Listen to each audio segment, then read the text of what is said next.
Revista do Segundo Advento e Arauto do Sábado. Aqui está a paciência dos santos.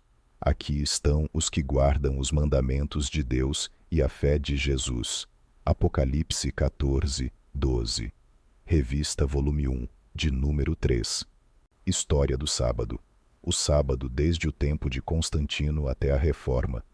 Vemos aqui como a questão estava até o início da carreira de Constantino. O sábado era geralmente observado, enquanto o dia do Senhor era considerado como uma festividade de importância ou autoridade não maior que a Sexta-feira da Paixão ou a Quinta-feira Santa.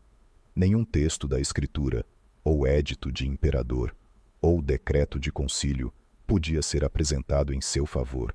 Mas a partir deste momento em diante, podem ser encontrados imperadores e concílios, combinando-se para dar importância ao dia do Senhor e para se opor ao sábado. Uma mudança importante foi, sem dúvida, produzida sobre a consideração dada ao primeiro dia, logo após a ascensão de Constantino, o primeiro imperador cristão, no início do IV século. Quando ele se tornou senhor de Roma, logo se entregou à orientação do clero cristão. Ele construiu locais de culto público. Ele encorajou a reunião de sínodos e bispos, honrou-os com sua presença e empregou-se continuamente em engrandecer a Igreja.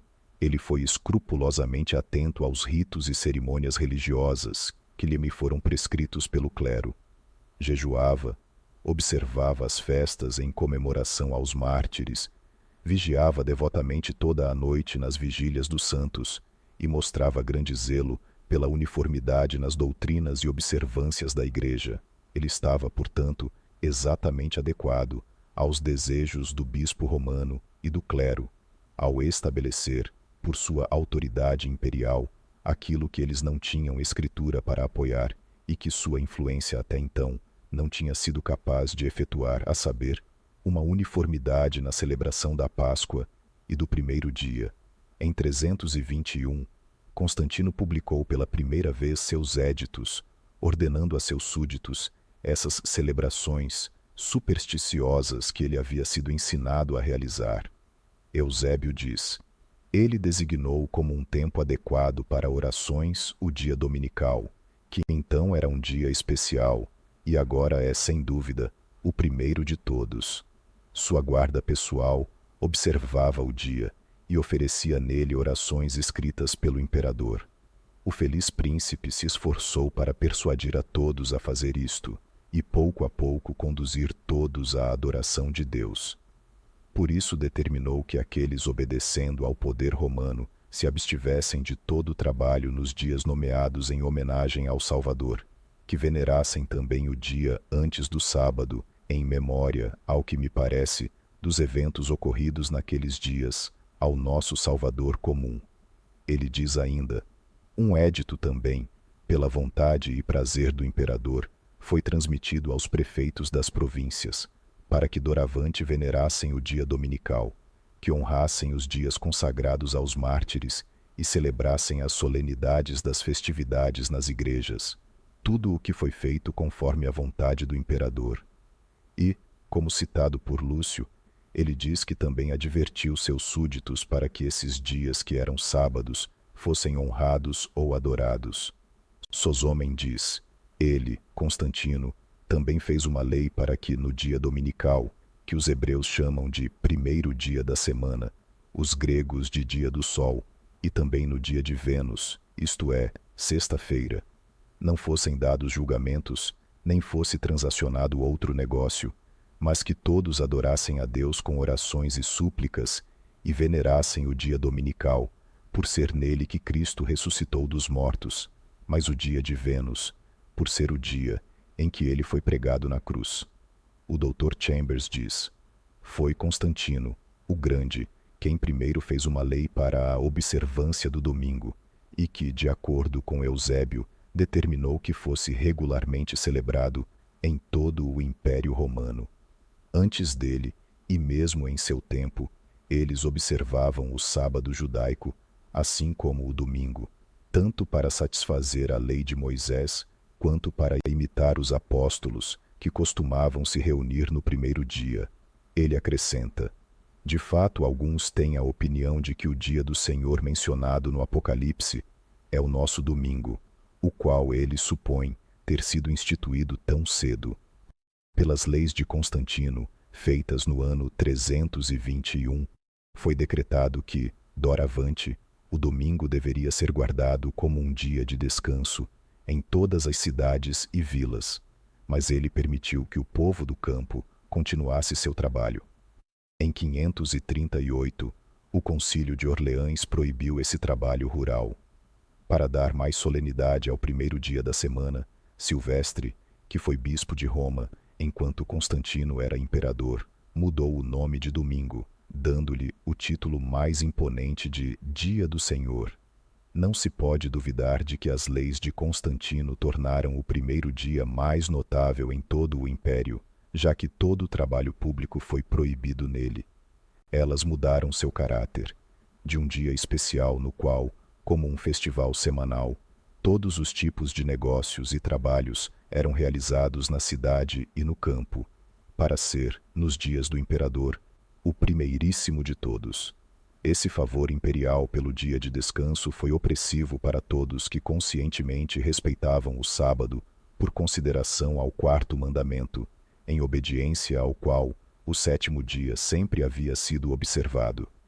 E, se tivesse produzido um abandono geral de sua observância, não teria sido muito surpreendente, considerando a influência do exemplo da corte sobre a ignorância geral e as trevas da época.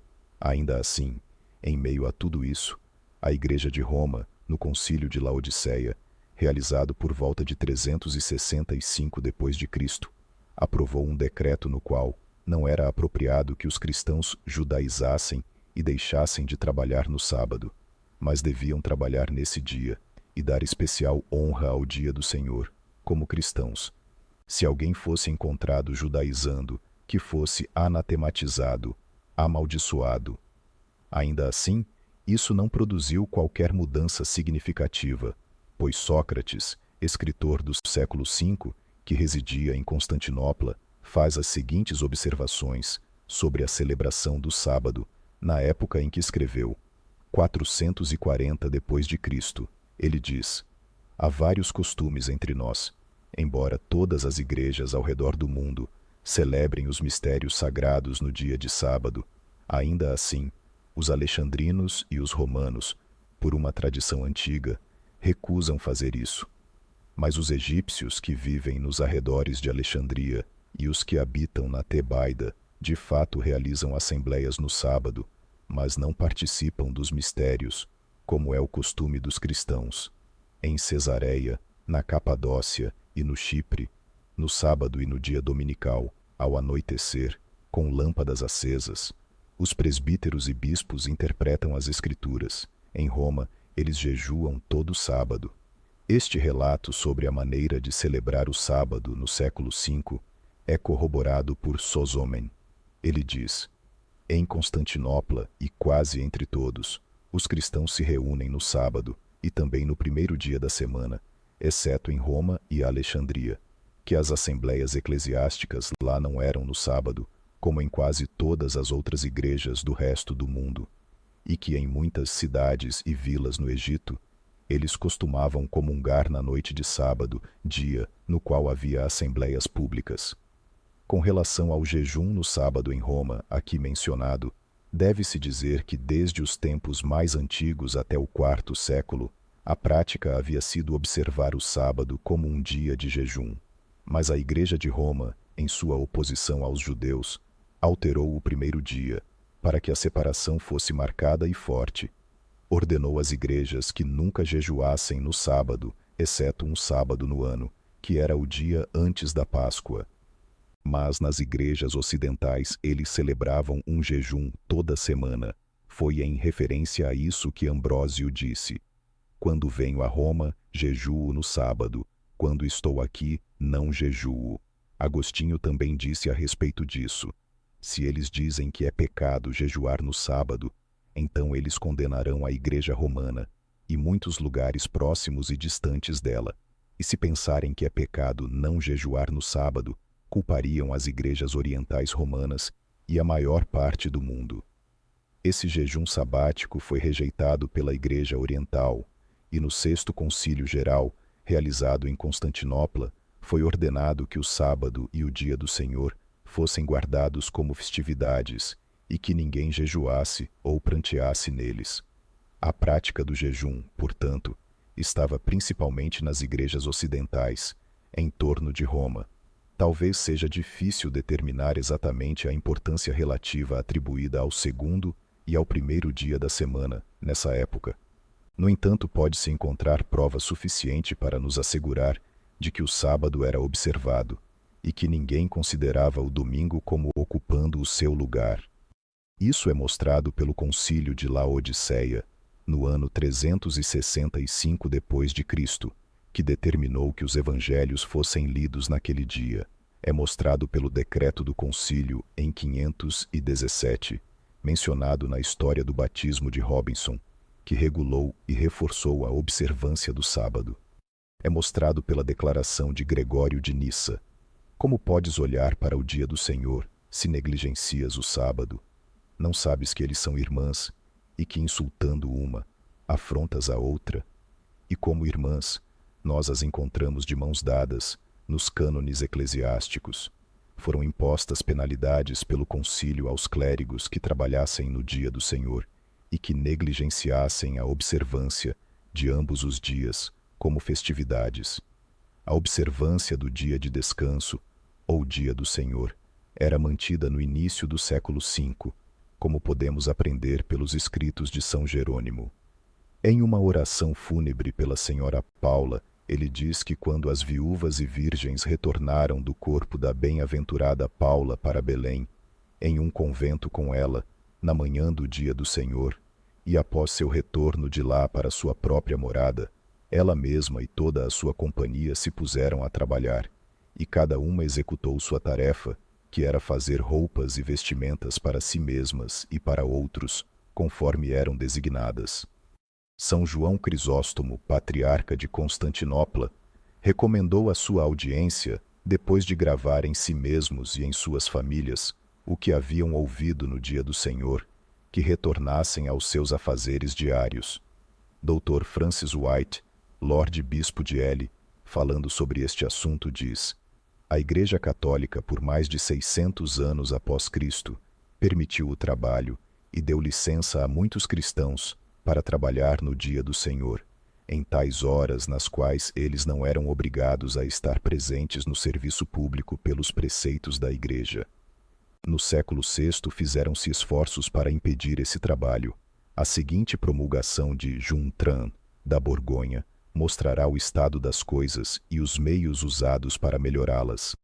Vemos o povo cristão, de maneira irrefletida, entregar o dia dominical ao desprezo e, como em outros dias, entregar-se a trabalho contínuo. Portanto, determinaram ensinar o povo sujeito a eles a guardar o dia dominical, o qual, se não fosse observado pelo advogado, jurista ou homem da lei, ele deveria perder irremediavelmente sua causa. Mas, se um camponês ou servo não o guardasse, deveria ser espancado com golpes mais pesados de cacetes. O Concílio de Orleans, realizado em 538, proibiu o trabalho no campo no domingo, o que Constantino, por suas leis, permitira. Esse concílio também declarou que considerar ilícito viajar com cavalos, gado e carruagens, preparar comida ou fazer qualquer coisa necessária à limpeza e à decência das casas ou das pessoas tem mais sabor de judaísmo do que de cristianismo. Em outro concílio realizado em Narbonne, na França, no sétimo século, eles também proibiram esse trabalho no campo. No início do sétimo século, no tempo do Papa Gregório I, o assunto do sábado atraiu considerável atenção. Havia uma classe de pessoas que declarava que não era lícito fazer qualquer espécie de trabalho no sábado, ou o antigo sábado. Outra, que ninguém deveria banhar-se no dia do Senhor, ou seu novo sábado. Contra ambas essas doutrinas, o Papa Gregório escreveu uma carta aos cidadãos romanos.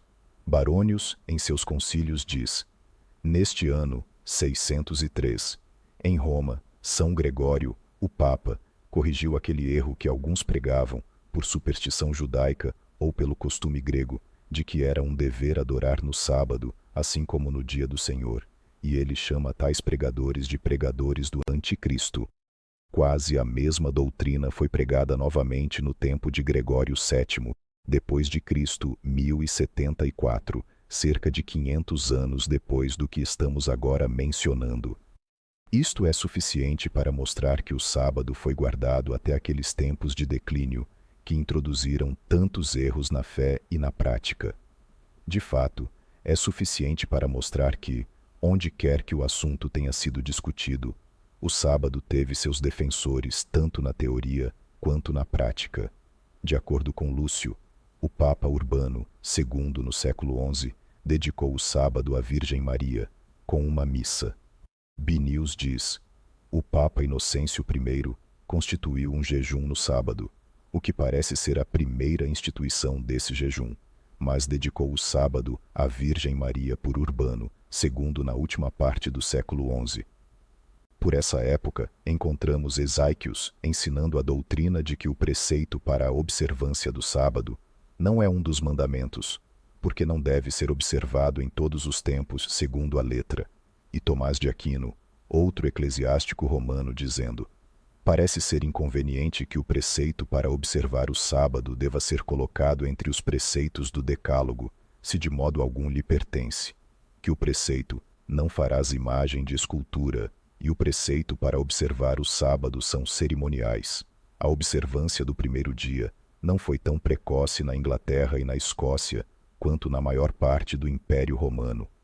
Segundo Heylin, havia sociedades cristãs estabelecidas na Escócia já no ano 435 d.C., e deve-se admitir, com boa prova, que na Inglaterra, no primeiro século, por São Paulo, assim que o cristianismo primitivo foi recebido nesses reinos, o respeito pelo primeiro dia, B-News, um escritor católico e fonte de grande parte de suas obras, dá algum relato até o ano 1203 d.C. Neste ano, diz ele, um concílio foi convocado a respeito da introdução do Dia do Senhor, o qual foi realizado em 1203, no tempo do Papa Inocêncio III, e cita como sua autoridade Roger Hoveden, Mate, Paris e outros na história eclesiástica. Ele diz: por este concílio foi decretado que deveria ser tempo sagrado desde a 12ª hora, no sábado ao meio-dia, até a segunda-feira. Boécio, de Scotes, página 344, diz: no ano 1203 d.C., William, rei da Escócia, convocou um concílio dos principais de seu reino, no qual foi decretado que o sábado, desde a 12ª hora ao meio-dia, deveria ser sagrado, que eles não deveriam fazer nenhum trabalho profano, e isto deveriam observar até a segunda-feira. B-News diz que no ano 1201 d.C., Eustáquios, abade de Fly, Abbot of Fly, significa abade de Fly, um título monástico, refere-se ao superior abade de um mosteiro chamado Fly, na França medieval, Fly ou Fly, perto de Beauvais. Esse abade é mencionado em registros históricos e concílios medievais, muitas vezes ligado a decretos sobre costumes religiosos, incluindo regras de observância do domingo e do sábado. Veio para a Inglaterra e lá pregou muitas vezes, de cidade em cidade e de lugar em lugar. Ele proibiu o uso de mercados nos dias dominicais, pois ele disse que as contínuas transações e mercados não escritos nesses dias, o uso do dia do Senhor, vinha do céu. A história desta epístola singular, intitulada Um Santo Mandamento do Dia do Senhor, o piedoso abade declarou ser assim: veio do céu para Jerusalém e foi encontrado no túmulo de São Simão, no Gólgota, e o Senhor ordenou nesta epístola que por 3 dias e 3 noites os anjos haviam levado por toda a terra, pedindo a misericórdia de Deus. E após a 3ª hora, o patriarca se levantou em Acarias. O arcebispo pegou o livro, e eles beijaram a santa epístola de Deus, e a encontraram assim escrita: Fontes História da Igreja, Jones, página 16, edição americana, 1824. Vida de Constantino, livro 4, capítulo 19. História Eclesiástica, livro 1, capítulo 8. Enciclopédia Britânica, 1791. Artigo Domingo. História Eclesiástica de Lúcio, página 323 e página 740. História Eclesiástica de Sócrates, livro 5, capítulo 21. História Eclesiástica, livro 7, capítulo 9. Chambers, Ciclopaedia, artigo Domingo, Burnside on the Sabbath, página 16.